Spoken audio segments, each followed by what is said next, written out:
దేవుని పరిశుద్ధ నామానికి మహిమ కలుగునుగాక. యేసయ్య పరిశుద్ధుడు, పరిశుద్ధుడు. మనల్ని కూడా పరిశుద్ధులుగా జీవించమన్నాడు. దానికి కావాల్సిన సామర్థ్యం ఇచ్చాడు, కృపనిచ్చాడు, దయనిచ్చాడు, సంకల్ప బలాన్ని ఇచ్చాడు.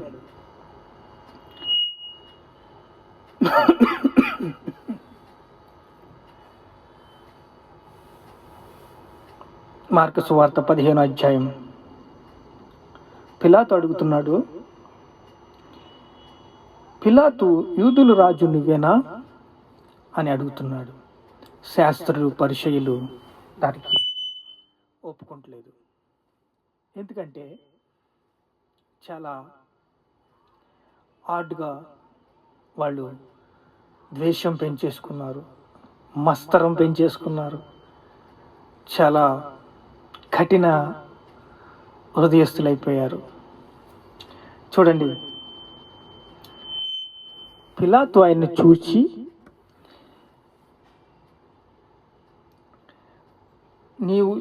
మరలా నీ ఉత్తరమేమి చెప్పవా? నీ మీద వీరు ఎన్నెన్ని నేరములు మోపుచున్నారో చూడమనెను. అయినను యేసు మరి ఏ ఉత్తరము చెప్పలేక పిలాతు ఆశ్చర్యపడెను. గెత్సేమనే తోటలోకి వెళ్ళారు. గెత్సేమనే తోటలో ప్రార్థన చేశారు. పాత్రని తాగాడు. ఎందుకంటే ఆదాము అవ్వ చేసిన పాపాన్ని, ఈ లోక పాపాన్ని మోసుకు వెళ్ళాలంటే ఆయన పాపంగా చేయబడ్డాడు. అలా చేయబడి అన్యాయంగా పరిసయ్యులు, శాస్త్రులు సిలువెయ్యాలని తన్ని కఠినంగా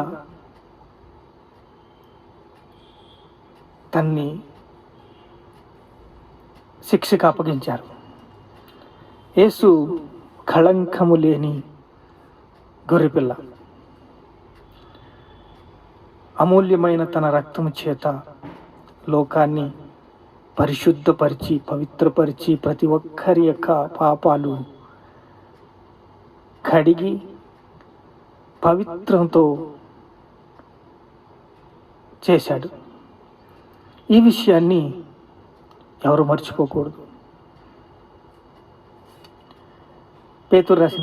మొదటి పేతురు రాసిన పత్రిక 2వ అధ్యాయం 23వ వచనం చూస్తే మనకి కొంత మొదటి పేతురు రాసిన పత్రిక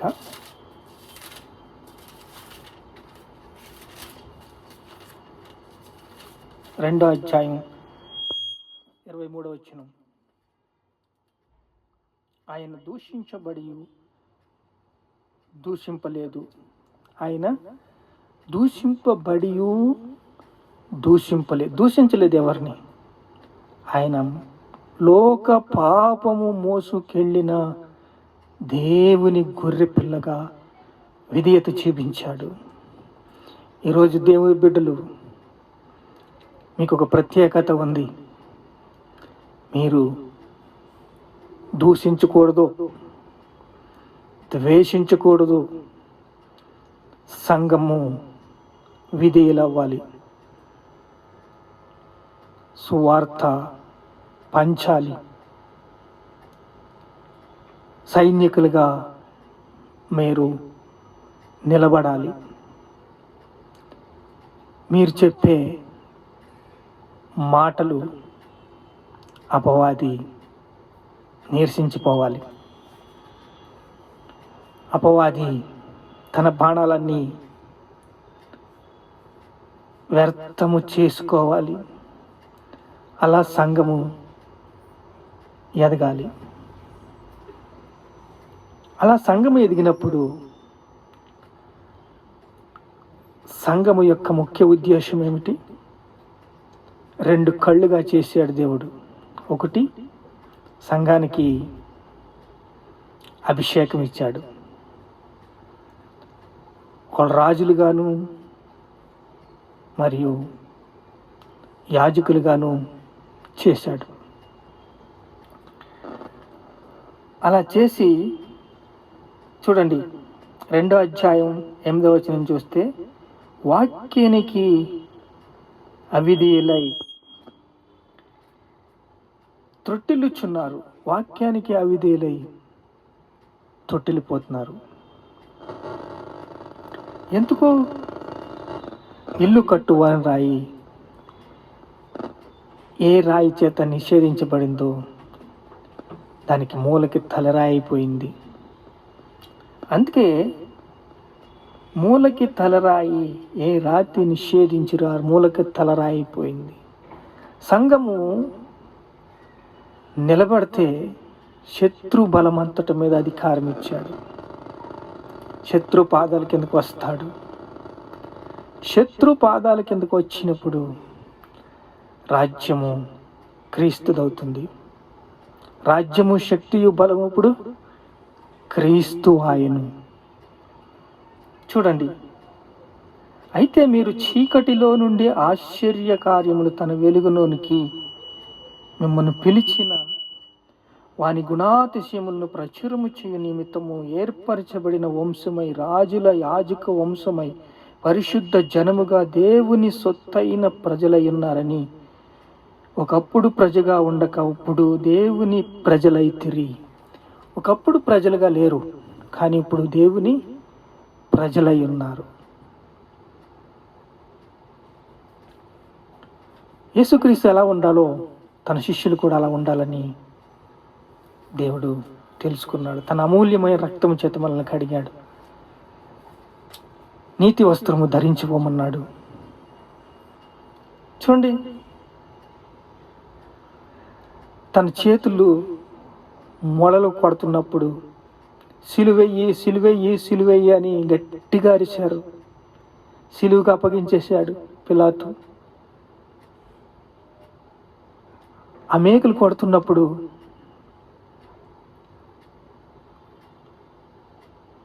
క్షమించాడు. మీరేమి చెయ్యుచున్నారో వీరికి తెలియదు కాబట్టి క్షమించు ప్రభువా అని. ఆ క్షమాపణ మనకు ఉండాలి. ఈ లోకాన్ని క్షమించే కృప దేవుడిచ్చాడు. అలా ఆయన పాపము చేయలేదు. ఏంటి? 1 పేతురు 2వ అధ్యాయం 24వ వచనం, మీరు తన అడుగు జాడల యందు నడుచుకొనున్నట్లు మీకు మాదిరిగా ఆయన అయ్యాడు. మాదిరిగా అయ్యి మనల్ని ఆయన రూపంలోకి చెక్కుతున్నాడు. చెక్కి చీకటిలోంచి ఏమంటున్నాడు? అయితే మీరు చీకటిలో నుండి ఆశ్చర్యకరమైన తన వెలుగులోకి పిలిచిన గుణాతిశయములు ప్రచురము చేయు నిమిత్తము ఏర్పరచబడిన వంశమై, రాజుల యాజకుల సమూహమై, పరిశుద్ధ జనముగా పిలువబడ్డారు. ఇక్కడ క్రీస్తు కూడా మీ కొరకు బాధపడి మీరు తన అడుగు జాడల యందు నడుచుకున్నట్లు మీకు మాదిరిగా నడుచుకున్నాడు. మాదిరిగా ఉంచిపోయింది. ఆయన పాపము చేయలేదు. ఆయన నోటను ఏ కపటము కనబడలేదు. ఆయన దూషింపలేదు. ఆయన శ్రమ పెట్టబడి బదులు దూషింపలేదు. శ్రమ పెట్టబడి బెదిరింపక న్యాయముగా తీర్చు దేవునికే తన్ను తాను అప్పగించుకున్నాడు. దేవుడికి తాను అప్పగించుకున్నాడు. ఈరోజు సంఘం ఎదగాలి. సంఘము సీరియస్గా అపవాదేసి అగ్ని బాణాలను ఎదిరి కొట్టాలి, తిప్పి కొట్టాలి. సంఘము సువార్తలో పాల్గొనాలి. సంఘాన్ని చూస్తే శత్రువు భయపడాలి. భయపడ్డప్పుడు ఆటోమేటిక్గా వీధి బాగుపడుతుంది, కుటుంబం బాగుపడుతుంది, కుటుంబం బాగుంటే వీధి బాగుంటుంది, వీధి బాగుంటే మండలం బాగుంటుంది, మండలం బాగుంటే జిల్లా బాగుంటుంది, జిల్లా బాగుంటే రాష్ట్రం బాగుంటుంది, రాష్ట్రం బాగుంటే దేశం బాగుంటుంది. ఆటోమేటిక్గా దేవుని బిడ్డలను చూస్తే ఆయన మాదిరిగా ఉండిపోయాడు. నాకులాగా ఉండాలి, నాకులాగా ఉండాలని ఆయన చెక్కున్నాడు.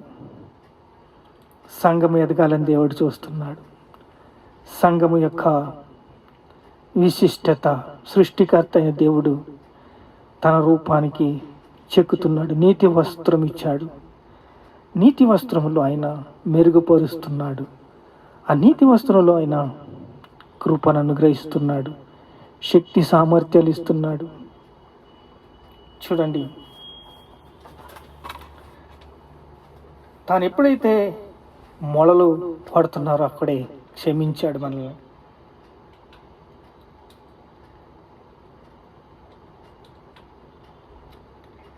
శ్రమలు అనుభవించాడు. హృదయ శుద్ధి చేశాడు. హృదయాన్ని శుద్ధి చేసి ఆయన పరిశుద్ధపరిచాడు, హృదయాన్ని పవిత్రం చేశాడు. ఇతరులకి మాదిరిగా ఉండడానికి మాదిరిగా ఉండి వెళ్ళాడు.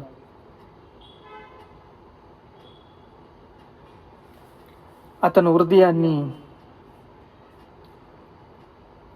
ప్రేమించాడు. ఇప్పుడు మనము ఇతరుల్ని ప్రేమించినప్పుడు నిన్ను వలె నీ పొరుగు వారిని ప్రేమించు అన్నట్టు, అలా ప్రేమించినప్పుడు ఇతరులు మాదిరితనం చూస్తాం.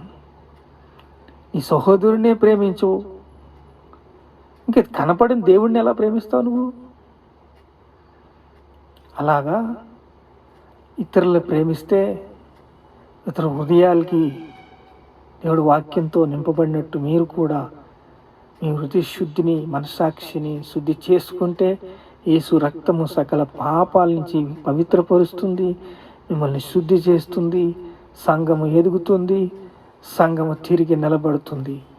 శత్రు బలమంతటి మీద అధికారం ఇస్తాడు. శత్రుని సంహారం చేసినప్పుడు శత్రువు ఏం చేస్తాడు? పాదాల కిందకి వస్తాడు. ఇల్లు కట్టువని రాయ, మూలకు తల రాయ. ఆ రాయే మూలకు తలరాయి అయిపోకుండా చూసుకుంటే శత్రువుని ఎదిరించేలాగా మీరు తయారవుతారు. లేదంటే కుటుంబ వ్యవస్థ దెబ్బతినేస్తుంది, ఆర్థిక వ్యవస్థ దెబ్బతినేస్తుంది, ఉద్యోగంలో శాంతి ఉండదు, వ్యాపారంలో నష్టాలు,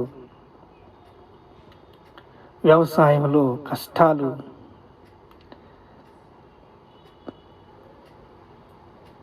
డిప్రెషన్కి వెళ్ళిపోవటం, చిరాకు పడిపోవటం, ఆత్మహత్యలు చేసుకోవటం, అంధకారాన్ని వెతుకటం, దొంగతనానికి నాశనానికి వచ్చి మిమ్మల్ని ఈడ్చుకుని వెళ్ళకుండా మీరు తిరగబడి శత్రు బాణాలన్నీ కూడా, అపవాది వేసే అగ్ని బాణాలన్నీ కూడా ఇది వేస్ట్ కాకుండా తిప్పి కొట్టినప్పుడు మీరే యేసుక్రీస్తుగా శుద్ధీకరించుకున్నప్పుడు, మీ హృదయాలు శుద్ధీకరించుకున్నప్పుడు, మీరు సంఘము తయారైనప్పుడు ఆటోమేటిక్గా అందరూ అంతటా మారు మనస్సు పొందుతారు. దేవుడి చిత్తాన్ని నెరవేరుస్తారు. ప్రతి మోకాలు యేసు నామములో వంగుద్ది. అందరూ దేవుణ్ణి వైపు తిరుగుతారు, దేవుణ్ణి ప్రేమిస్తారు. కనికరమేంటో, దయ ఏంటో, ప్రేమేంటో, అనురాగం ఏమిటో, ఆప్యాయత ఏమిటో, మంచితనం ఏమిటో అంతా కూడా వారి హృదయాల్లో విత్తబడినప్పుడు ఆహా, దేవుడు ఆనందం, దేవుడు సమాధానం, దేవుడు శాంతి, దేవుని కృప ఎంత ఆనందంగా ఉంటుందో, ఎంత సమాధానంగా ఉంటుందో, ఎంత శాయశక్తులు ఇంతలా కమ్మేసుకుంటాయా? జీవితాలు ఇంత హ్యాపీగా ఉంటాయా? దేవుడి సమాధానం ఇంత ఆనందంగా ఉంటుందని దేవుణ్ణి రుచి చూచినప్పుడు ఇతరులకి చెప్పక మానరు. ప్రార్థన చేసుకుందాం. మహాపరిశుద్ధుడైన తండ్రి, అన్యాయంగా శిక్షకు అప్పగించారు. మన కోసం పాపమయ్యాడు, శాపమయ్యాడు. పాప శాపాలు, మరణాన్ని విధించి ప్రభువా ఆ మరణంతో ప్రజలకి విమోచన ఇచ్చాడు, ప్రజలకి సంతోషం ఇచ్చాడు, సమాధానం ఇచ్చాడు, ఐక్యతనిచ్చాడు. తండ్రి మీకు స్తోత్రాలు. ఎంత భాగ్యం ఇచ్చి మనల్ని ప్రేమించి కృపతోట నింపి మనల్ని బలపరిచిన దేవాది దేవునికి స్తోత్రాలు, స్తోత్రాలు, స్తోత్రాలు. యేసయ్యా, నువ్వు ఎన్ని కష్టాలు పడ్డావు. పేతురు, నీ మీద సంఘం కడుతున్నాను. నువ్వు బలహీనుడివే, నీ మీద సంఘం కడుతున్నాను. ఈ సంఘం యొక్క సరిహద్దులు పాతాళలోక ద్వారాలు నిలవని చెప్పావు. అవును తండ్రి, సంఘము ఎదిగినప్పుడు, చీకట్లో నుండి వెలుగులోకి తీసుకొచ్చినప్పుడు, పరిశుద్ధ యాజక సమూహంగా చేసినప్పుడు, గుణాతిశయములను బాగు చేసినప్పుడు, అవును తండ్రి, యాజక రూపంగా మమ్మల్ని చేసినప్పుడు, అవును నాయనా, స్తోత్రాలయ్యా, స్తోత్రాలయ్యా. మళ్ళీ ఎంతగానో ప్రేమించావు, కనికరించావు. ఎవరైనా ద్వేషిస్తే ద్వేషించకుండా, ఎవరైనా దూషిస్తే దూషించకుండా, క్షమాగుణంతో, సాధుత్వంతో జయించి శత్రు బలమంతటి మీద అధికారం ఇచ్చావు నాయన.